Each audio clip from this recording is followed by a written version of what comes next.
نیکی سمجھ کے کام کرتا ہوں، اس سے منع ہونے کے لیے وہ قطعی طور پہ تیار نہیں ہوتا۔ لیکن یاد رکھیے، ہمارے لیے ہر وہ کام جس کے بارے میں دلیل موجود نہیں ہے وہ گمراہی کے علاوہ اور کچھ بھی نہیں ہے۔ اللہ کے رسول کے بعد کسی شخص کو، کسی گروہ کو، کسی امام کو، کسی صحابی کو، کسی تابعی کو، تابعین کو، کسی امام کو یہ قطعی طور پہ اجازت نہیں ہے کہ وہ دین کے اندر کوئی نئی چیز ایجاد کرے، دین کے اندر کسی چیز کا اضافہ کرے یا دین کے اندر کسی چیز کی کمی کرے۔ یہ حق اللہ سبحانہ و تعالیٰ کا ہے کہ وہ ہمیں دین بتلاتا ہے، اس کی جزیات اور کلیات سے آگاہ کرنے کے لیے اپنے رسول محمد بن عبداللہ صلی اللہ علیہ وسلم کو ہمارے لیے نمونہ بنا کر بھیجتا ہے۔ دین کی تشریح کا حق صرف اللہ کے رسول کو حاصل ہے، اور اللہ کے رسول کی دین کی تشریحات کا خزانہ بالکل 100% ایسے ہی محفوظ ہے جیسے اللہ تعالیٰ نے قرآن کو محفوظ کیا ہے۔ رسول اللہ کی زندگی کا ایک ایک لمحہ ہمارے پاس ان کی احادیث کی صورت کے اندر موجود ہے، اس کے اندر کوئی کمی بیشی نہیں کی جا سکتی۔ لیکن یہ نقطہ اپنے ذہن کے اندر مستحضر رہے کہ بدعت اس چیز کا نام ہے جس کام کو نیکی سمجھ کے کیا جائے، جس کام کو عبادت سمجھ کے کیا جائے، جس کام کو ثواب کی نیت سے کیا جائے کہ اس کام کے اندر مجھے ثواب اللہ تعالیٰ عطا کرے گا۔ اگر وہ مشروع ہے تو بہت عظیم بات ہے، لیکن اگر وہ مشروع نہیں ہے، یعنی شریعت کے اندر اس کا جواز موجود نہیں ہے، تو یہ گمراہی ہے، یہ ضلالت ہے، یہ جہنم میں لے کے جانے والی چیز ہے۔ اور یہ بھی یاد رکھ لیجئے کہ نیکی کا تصور اپنے ذہن کے اندر کچھ بھی گھڑ لے وہ درست نہیں ہے۔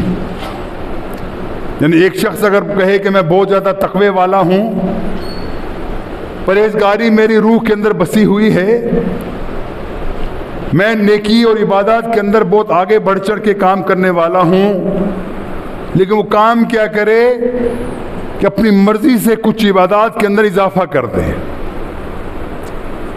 فجر کی 2 سنتیں ہیں، 2 فرض ہیں، اگر وہ چاہے میں 4 پڑھتا ہوں، میں اس کی فرض بھی ہے میں زیادہ پڑھتا ہوں، زیادہ ثواب ہوگا۔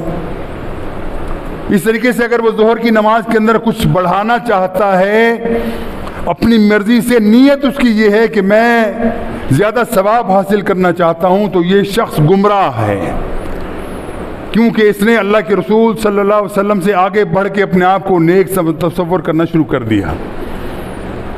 اور مثال دی جا سکتی ہے کہ نماز کے اندر اللہ کے رسول صلی اللہ علیہ وسلم نے ہمیں جو طریقہ بتلایا ہے، اس کے اندر جو کچھ پڑھا جاتا ہے اس کے لیے دلیل اللہ کے رسول کی زندگی سے لینا لازم ہے۔ کوئی اگر یہ سمجھے کہ سورہ فاتحہ بڑی عظیم سورت ہے، 7 من المثانی ہے، اس کا نام شافعی ہے، اس کا نام کافی ہے، یہ رحمت والی ہے، یہ شفا دینے والی ہے، اس کے پڑھنے کا بہت بڑا اجر ہے، میں ایک رکعت کے اندر ایک کی دفعہ 2 دفعہ پڑھتا ہوں، تو کیا خیال اس کی نماز ہو جائے گی؟ اس نے کوئی غلط کام تو نہیں کیا، اس نے قرآن پڑھا ہے، ایک کی جگہ 2 جگہ پڑھ لیا۔ رسول اللہ صلی اللہ علیہ وسلم سے محبت ہے، وہ قیام کے اندر بھی درود شریف پڑھنا شروع کر دے۔ اب کیا کیا اس نے؟ کوئی غلط کام کیا اس نے؟ درود شریف پڑھا، نیکی کا کام ہے، ثواب کا کام ہے، لیکن کہا جائے گا یہ شخص اپنا من چاہا دین پسند کرنا چاہتا ہے، دین کے اندر اپنی مرضی کو ٹھونسنا چاہتا ہے، تقوی کا معیار جو اللہ کے رسول صلی اللہ علیہ وسلم بتا کے گئے ہیں اس سے بڑھ کے کچھ اور کرنا چاہتا ہے، یہ گمراہی ہے۔ بالکل اسی طریقے سے اللہ کے رسول سے محبت کے تقاضے کیا ہیں؟ یہ جان لیجئے اس روئے زمین پہ اللہ کے رسول سے محبت کرنے والوں کی ایک جماعت ہے. قیامت تک کے لیے کوئی شخص، کوئی جمعیت، کوئی گروہ دعویٰ بھی نہیں کر سکتے کہ وہ اللہ کے رسول سے جتنی محبت کرتے ہیں، اتنی محبت جتنے صحابہ کرتے ہیں اتنی وہ محبت کرتے ہیں. کوئی ممکن نہیں دعویٰ کر سکے. وہ لوگ کون ہیں؟ وہ اللہ کے رسول کے ساتھی ہیں، اللہ کے رسول کے دوست ہیں، اللہ کے رسول کے صحابہ ہیں، جن کی تعداد کم و بیش 1,24,000 سے زیادہ ہے. وہ اللہ کے رسول سے شدید محبت رکھتے ہیں. اور محبت کا پیمانہ کیا ہے کہ رسول اللہ صلی اللہ علیہ وسلم کے دہن مبارک سے آواز نکلتی ہے، اس سے پہلے وہ تمام لوگ اللہ کے رسول کی بات کو ماننے کے لیے دل و دماغ سے آمادہ ہیں. اس معاملے میں اگر مشکل پیش آتی ہے خندہ پیشانی سے قبول کرتے ہیں. اس معاملے کے اندر اللہ کے رسول کی اتباع کے اندر معاشی طور پہ بلاکیج ہوتا ہے، معاشرہ ان کو اپنے آپ سے کاٹ دیتا ہے، ظلم تشدد کا اور جبر و استبداد کا دورہ ان کے اوپر جاری کیا جاتا ہے. یہ تمام لوگ اس کو ایک آزمائش سمجھ کے قبول کرتے ہیں. اللہ کے رسول سے محبت کا جو معیار ہمیں رسول اللہ صلی اللہ علیہ وسلم کے اصحاب سے ملتا ہے وہ کبھی اس سے پہلے تاریخ میں کسی اور نبی اور رسول سے بھی نہیں ملتا. آپ دیکھتے ہیں کہ محمد علیہ السلام سے قبل کم از کم 26 ایسے رسول اور نبی ہیں جن کا تذکرہ قرآن کے اندر ہے، لیکن حدیث کے اندر ہے کہ ان کی تعداد لاکھ سے بھی زیادہ ہے. لیکن جو جمعیت اللہ تعالیٰ نے اپنے رسول صلی اللہ علیہ وسلم کو فراہم کی ہے، ایسی جمعیت نہ موسیٰ کو ملی، نہ عیسیٰ کو ملی، نہ نوح کو ملی، نہ ادریس کو ملی، نہ ابراہیم کو ملی، نہ اسماعیل کو ملی. ایک مرتبہ اللہ کے رسول نے اپنے اصحاب سے کچھ فرمائش کی، کہیں جہاد میں جانے کا قصد ہے، کہیں اللہ کے راستے میں مال کرنے کا ارادہ ہے. اللہ کے رسول اپنے اصحاب سے پوچھتے ہیں کہ میرے ساتھیوں تمہارا اس کے اندر کیا خیال ہے؟ اللہ کے رسول مشورہ مانگے اور کوئی اس کا وہ مثبت جواب نہیں، یہ ممکن نہیں ہے. جب جواب نہیں آتا، خاموشی کا مطلب کیا ہے کہ رضامندی ہے، اللہ کے رسول جو آپ کہیں گے مانیں گے. پھر وہ کہتے ہیں اصحاب، یا رسول اللہ آپ ہمیں موسیٰ کے حواری مت جانیے، آپ ہمیں عیسیٰ کے ساتھی مت سمجھیے، جنہوں نے ان کے اوپر ایمان لایا اور جب انہوں نے پکار لگائی تو وہ خاموش ہو گئے. جب تقاضا کیا نبی اور رسول نے اپنی امت سے کہ تم میرے ساتھ چلو، قربانی کے لیے تیار ہو جاؤ، وہ تمام لوگ اپنے ہاتھ میں ہاتھ دھر کے بیٹھے رہے، کوئی آگے نہ نکلا. یا رسول اللہ آپ ہمیں آنکھ کا اشارہ کریں گے، ہماری جان آپ کے قدموں میں حاضر ہے، ہمارا خون، ہمارا مال، ہماری اولاد، سب کچھ آپ کے لیے ہم نشاور کرنے کو ہم وقت ہمیں جہد تیار ہیں. ہم سے مشورہ مت لیجئے، ہمیں حکم دیجئے. جس رسول کے ایسے ساتھی ہوں کیا سمجھا جاتا ہے کہ اللہ کے رسول سے محبت کا کیا انداز ہوگا؟ وہ کبھی ہو سکتے ہیں؟ وہ محبت کیا ہوگی جس کے لیے صبح شام اللہ کے رسول کے ساتھ وہ اپنا عہد و پیمان تازہ کرتے ہیں، اللہ کی رسول کی صحبت میں بیٹھتے ہیں، اپنے ایمان کو بڑھاتے ہیں اور اس اشارے کے منتظر ہیں کہ کوئی حکم ہو اور اس کے اوپر عمل پیرا ہو جائیں.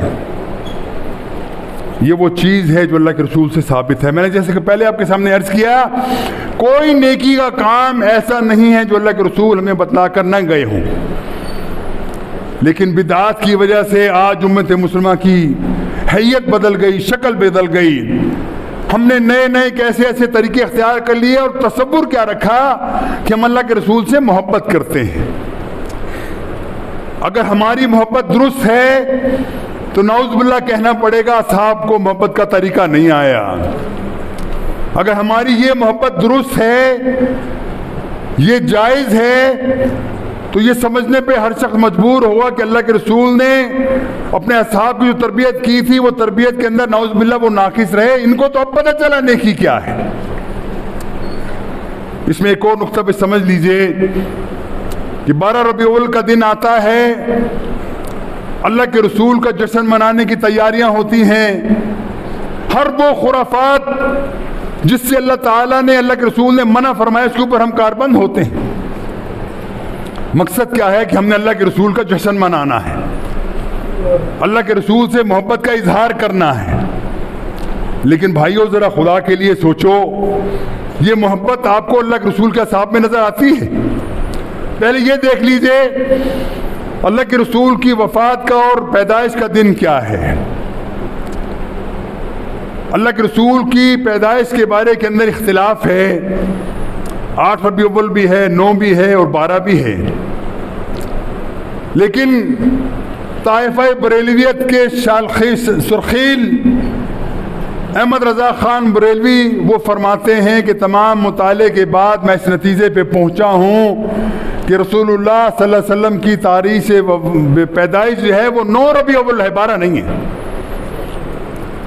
لیکن تمام لوگ، تمام امت مسلمہ کے مصلحین، تاریخ نگار، علماء اس بات پہ متفق ہیں کہ اللہ کے رسول کی وفات کا دن وہ 12 ربیع الاول ہے، اس پہ کوئی شک نہیں، کوئی اختلاف بھی نہیں۔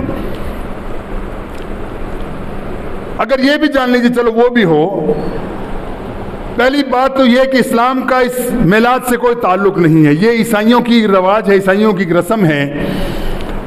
وہ کرسمس کا دن مناتے ہیں 25 دسمبر کا، حضرت عیسیٰ علیہ السلام کی یوم پیدائش ہے، اس کے اوپر وہ عید کا دن مناتے ہیں۔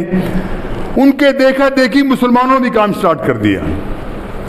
5ویں صدی ہجری کے اندر فاطمیون جو کہلاتے تھے، اب بھی ہیں وہ، ان کا موجود ہے، وہ لوگ، یا آغا خانی جو نسل ہے اسی نسل میں سے ہے، ان لوگوں نے اس کام کو عراق اور شام کے اندر سٹارٹ کیا کہ عیسائی اپنے رسول کا جب وہ پیدائش منا سکتے ہیں تو ہم کیوں نہ منائیں۔ اور یہ یاد رکھیے کہ آغا خانی وہ ہیں جن کا اثنا عشری شیعوں سے کوئی تعلق نہیں ہے، وہ ان کے 12 اماموں کو نہیں مانتے، ان کے 6 امام کے اوپر ان کی امامت علیحدہ ہو جاتی ہے۔ اب تو معاملہ بہت بڑھ کے آ گیا، وہ کہتے ہیں کہ ہمارا امام معصوم ہے، جس طریقے سے تمام شیعہ حضرات کہتے ہیں کہ ہمارے امام جو ہیں وہ معصوم عن الخطا، ان سے خطا نہیں ہو سکتی۔ تو امام احمد رضا، امام جو ہے آغا خان والے، آغا خانی بھی یہی کہتے ہیں کہ ہمارے امام سے خطا نہیں ہوتی، اور کہا جاتا تھا، اب بھی کہا جاتا ہے کہ ہمارا امام پرنس کریم آغا خان جب وہ شراب پیتا ہے اس کے ہونٹوں سے جوتے ساتھ وہ شراب طاہر ہو جاتی ہے، پاک ہو جاتی ہے۔ یہ ان کا کیا تھا، ان کا نکالا ہے، ان کا لگایا ہوا پودا ہے۔ لیکن ہمارے ملک کے اندر برصغیر پاک و ہند کا اور بتعاشر عرب ممالک کے اندر اس چیز کو عام روایت دیا گیا کہ مولود نبی کے نام سے ایک کام سٹارٹ کر دیا گیا۔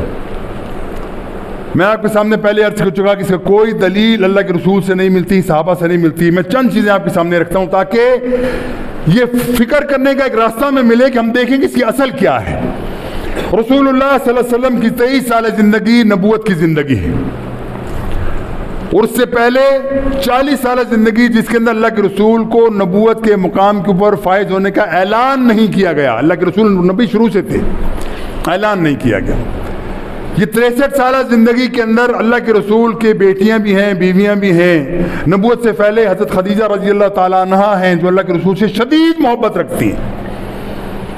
ایک حوالہ دے دو، حضرت عائشہ نے، ابو بکر صدیق نے، عمر نے اور کسی صحابی نے، علی نے کبھی اللہ کے رسول کی یوم پیدائش کو سالگرہ کا دن منایا ہو؟ ایک حوالہ کوئی نہیں دیکھ سکتا۔ اب ایک طرف یہ ہوگی بات، آگے چلیے۔ ابو بکر صدیق کی خلافت 2 سال کے لیے آتی ہے، کوئی جلوس نہیں، کوئی جلسہ نہیں، کوئی اس کا وہ اللہ کے رسول صحابہ نے وہ نہیں کیا معاملہ۔ حضرت عمر رضی اللہ تعالیٰ 10 سال خلیفہ رہتے ہیں، 10 سال یہ دن آتا ہے 12 ربیع الاول کا یا 9 ربیع الاول کا، کسی شخص نے کوئی جلوس، کوئی اس قسم کا دمہ چوکڑی کبھی نہیں کی۔ عثمان رضی اللہ عنہ کی خلافت 12 سال کی ہے، اس کے اندر بھی کوئی میلاد نہیں منایا گیا، کسی نے نہیں منایا۔ حضرت علی 5 سال کے لیے خلیفہ بنتے ہیں، کوئی میلاد نہیں بنایا۔ حسن رضی اللہ تعالیٰ عنہ وہ بھی تقریباً 1 سال ان کے خلافت کے دنوں کے اندر یہ دن آتا ہے، کوئی جلوس، کوئی میلاد نہیں منایا جاتا۔ حضرت معاویہ رضی اللہ تعالیٰ عنہ 19 سال خلافت کے عہدے پر متمکن رہتے ہیں۔ یہ 12 ربیع الاول 9 ربیع الاول دونوں آتے ہیں، کوئی اس کے اندر اللہ کے رسول کا جشن نہیں مناتا۔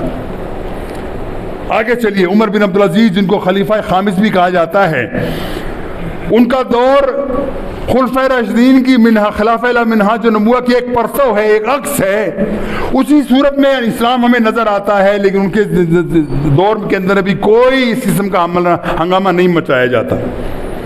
آگے چلیے، یہ لوگ اپنے آپ کو حنفی کہتے ہیں، امام ابو حنیفہ کی تقلید کرنے کے دعوے دار ہیں۔ امام ابو حنیفہ کی زندگی کے اندر پیدائش سے لے کر آخر تک 45 مرتبہ یہ وقت آیا، ان کی یعنی بلوغت کے بعد 45 مرتبہ ربیع الاول آتا ہے۔ امام ابو حنیفہ رحمۃ اللہ نے ایک مرتبہ یہ چیز نہیں منائی۔ جن کے تم مقلد ہو ان کو دیکھ لو کم از کم، چلو ہماری بات نہیں مانتے۔ آگے چلیے، مالک رحمۃ اللہ علیہ، امام مالک رحمۃ اللہ علیہ کی زندگی کے 53 مرتبہ یہ ربیع الاول کا دن آتا ہے، کوئی جشن نہیں مناتا، کوئی جلوس نہیں مناتا، کوئی مولود نہیں منگاتا۔ امام محمد رحمۃ اللہ علیہ کا 53 سال وہ بھی اپنا لگاتے ہیں، اور بخاری جو ہیں وہ 40 سال اس دن کو دیکھتے ہیں، ربیع الاول کے مہینے کو دیکھتے ہیں، کوئی ایسا جشن نہیں مناتے۔ الغرض کہ آپ پوری تاریخ اٹھا کے دیکھ لیجئے، یہ 5ویں صدی تک کوئی ایسا معاملہ ہمیں نظر نہیں آتا۔ اس سے بڑی اور دلیل کیا ہوگی؟ یہ تمام چیز باطل ہے۔ اس میں کیا جاتا ہے؟ اب دیکھیے، شعبدے بازی کی جاتی ہے، گھوڑوں کو سجایا جاتا ہے، گھوڑوں کے ساتھ گھنگرو باندھے جاتے ہیں، اونٹ کی گاڑیاں نکالی جاتی ہیں، شبیہیں بنائی جاتی ہیں، اللہ کے رسول کی وہ ٹوپ جو ان کا نالین جس کے بارے میں کہا جاتا ہے اس کو اپنے سر پہ رکھا جاتا ہے، اس کو سلوٹ کیے جاتے ہیں، تعظیم سے سر کس میں جھکایا جاتا ہے، وہ جوتے کے ساتھ اللہ کے رسول کا نام بھی لکھا جاتا ہے۔ حیا ان کو پھر بھی نہیں آتی۔ اصل مقصد کیا تھا کہ رسول اللہ صلی اللہ علیہ وسلم سے محبت کا تقاضا کیا تھا کہ ہم اللہ کے رسول کی بات کیوں عمل کرتے، لیکن ہم نے کیا کیا؟ بات کے اوپر عمل نہیں کرنا۔ یا رسول اللہ صدقے تیرے ہم صبح شام ہوتے ہیں لیکن تیری بات ماننے کو تیار نہیں ہیں۔ ہم عاشق تیرے ضرور ہیں، صبح شام تیری تعریفیں ضرور کریں گے، تیرے قصیدے پڑھیں گے، ہم جتنی تعریفیں ہوں گی ہم کر سکیں گے، کرتے چلے جائیں گے، لیکن تیری بات کے اوپر عمل کی بات ہے تو عمل ہم نے نہیں کرنا۔ وہ ہم نے وہی کرنا ہے کہ بس ہم نے محبت کا اظہار کر دیا، جس محبت کا کوئی ثبوت صحابہ سے نہیں ملتا، ہم نے محبت کا اظہار کر کے جنت حاصل کرنے کا سرٹیفکیٹ حاصل کرنا ہے۔ یہ ان کی خوش فہمی ہے، یہ بدعات ہے تمام چیزیں، اس کی وجہ سے ان کی تمام عبادات بھی عکارت ہوتی ہیں۔ اور یہ اصل میں وجہ ایک تو میں بتایا کہ شیعوں کا بنایا ہوا، بلکہ فاطمیوں کا، آغا خانیوں کو بنایا ہوا قصہ تھا جو مسلمانوں کے اندر سرایت کر گیا، اور شیطان اس کے اندر بڑا شامل ہے۔ اس کے اندر نئے کپڑے بھی پہنے ہیں، کھانا بھی کھلانا ہے، لیکن آپ کبھی جلوس میں آپ جب جاتے ہیں آپ دیکھیں فجر سے ہی سٹارٹ ہوتا ہے، ظہر عصر مغرب بھی چلتی ہے اس کے اندر۔ یہ عاشقان رسول کتنی نمازیں پڑھتے ہیں، کہاں پڑھتے ہیں، وضو کہاں کرتے ہیں، پتہ چلے گا کہ یہ معاملہ بالکل مختلف ہے۔ پھر ایک صاحب ہیں، بڑے جغادری ہیں ہمارے پاکستان کے، بڑے اسکالر اپنے آپ کو سمجھتے ہیں، ان کا ایک بیان کل میں پڑھ رہا تھا کہ تمہارے نزدیک تو اللہ کے رسول دنیا سے تشریف لے گئے، تم نہ مناؤ ان کا جشن، لیکن ہم تو سمجھتے ہیں وہ زندہ و جاوید ہیں، ان کا جشن ہم تو منائیں گے۔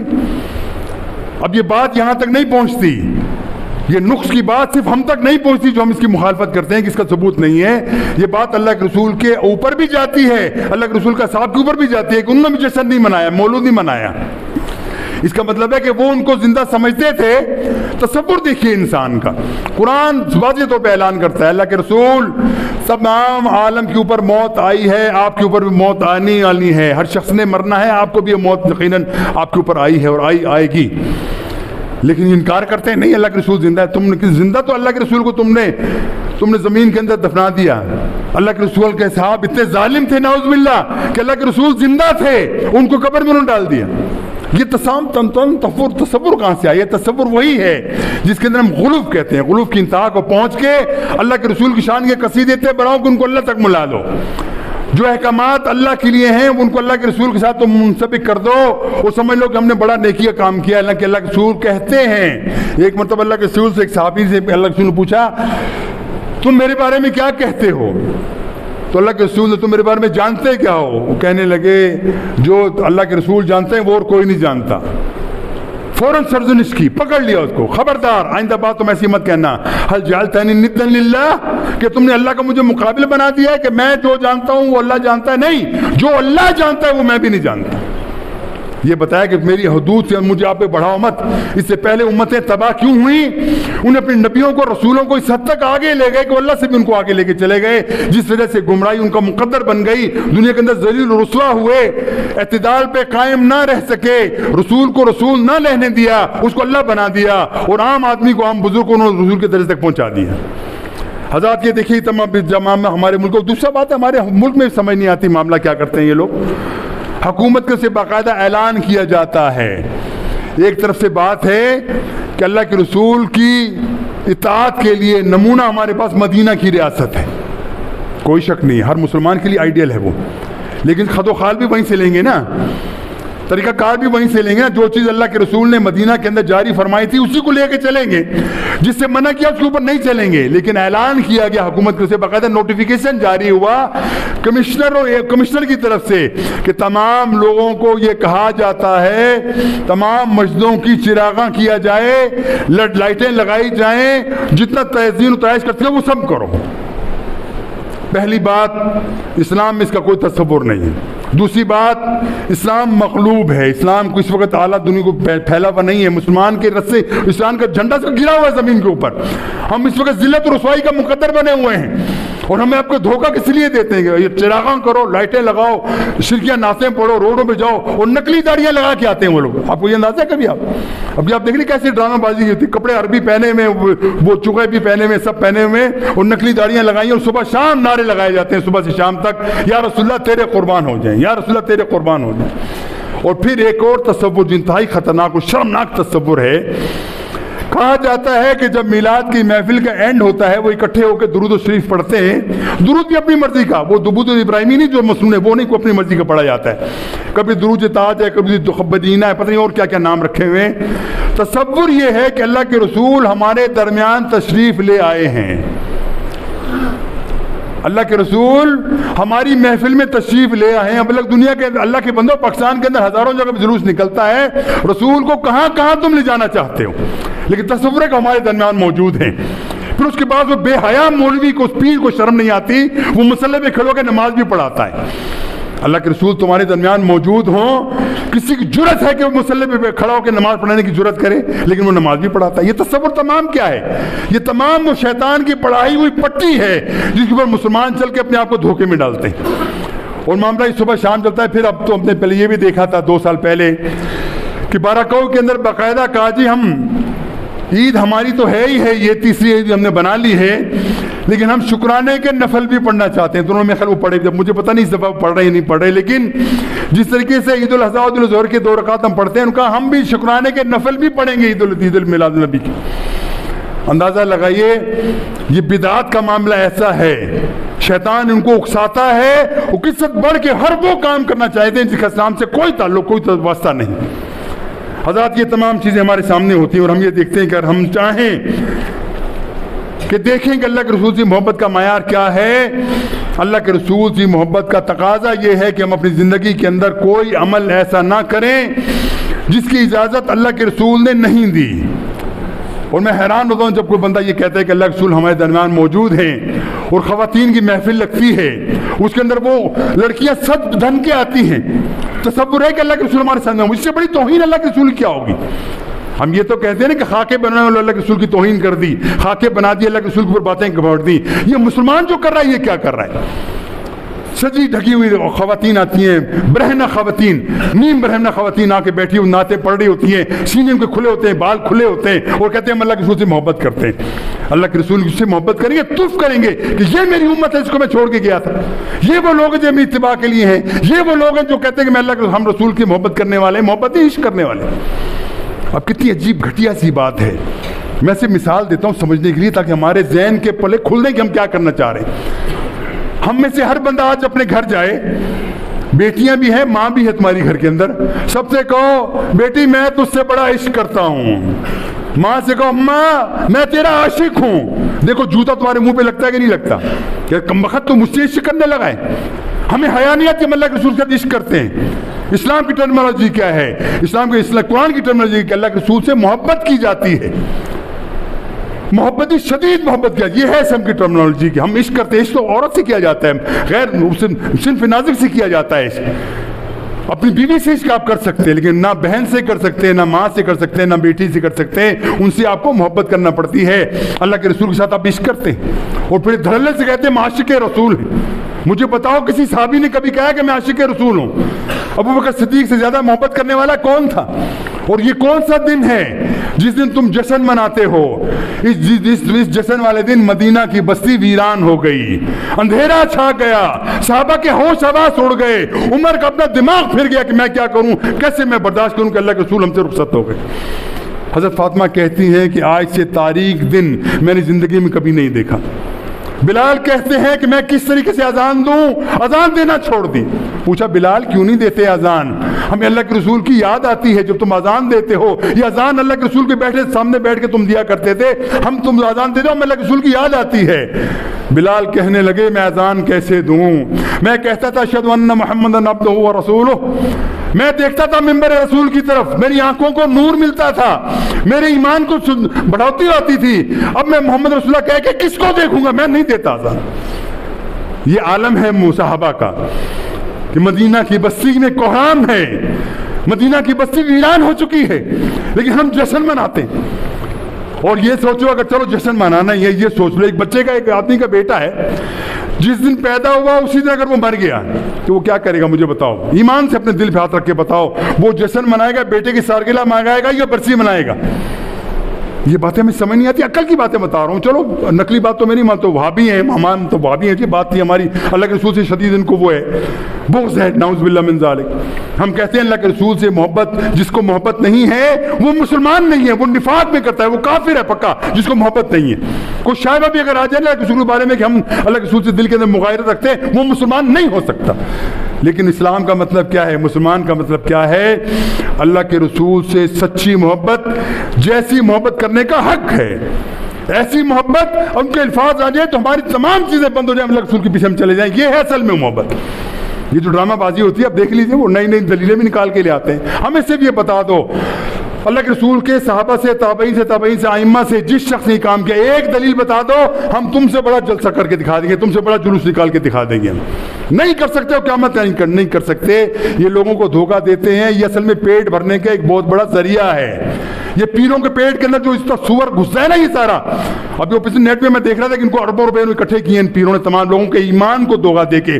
ایک تو وہ ہے تمہارا مال لوٹتا ہے، یہ تو تمہارا ایمان لوٹتے ہیں یہ لوگ۔ اپنا پیٹ ان کا بھرنا چاہیے بس، وہ کوئی نہ کوئی بہانہ بنائیں گے آپ کے لیے۔